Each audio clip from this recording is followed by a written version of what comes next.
Field marshal Asim মুনির আগামী কয়েক সপ্তাহের মধ্যে যুক্তরাষ্ট্র সফরে গিয়ে প্রেসিডেন্ট ডোনাল্ড ট্রাম্পের সাথে সাক্ষাৎ করতে পারেন। গত 6 মাসে এটি হবে তাদের তৃতীয় বৈঠক।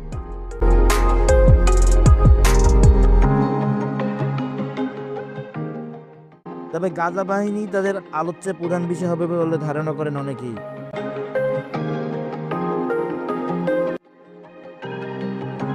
ট্রাম্পের 20 দফা গাজা পরিকল্পনায় মুসলিম দেশগুলো একটি বাহিনীকে যুদ্ধবিধ্বস্ত ফিলিস্তিনি ভূখণ্ডে পুনর্গঠন ও অর্থনৈতিক পুনরুদ্ধারের জন্য একটি অন্তর্বর্তীকালীন সময় তদারকির দায়িত্ব দেওয়ার কথা বলা হয়েছে।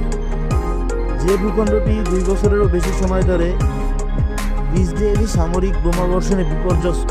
অনেক দেশই এই মিশন নিয়ে শঙ্কিত, কারণ এতে গাজার ইসলামপন্থী সশস্ত্র গোষ্ঠী হামাসকে নিরস্ত্রীকরণের চেষ্টা করতে হবে, যা সংঘাতে জড়িয়ে ফেলতে পারে এবং নিজ নিজ দেশে ফিলিস্তিনপন্থী ও ইসরায়েল বিরোধী জনমতকে ক্ষুব্ধ করে তুলতে পারে।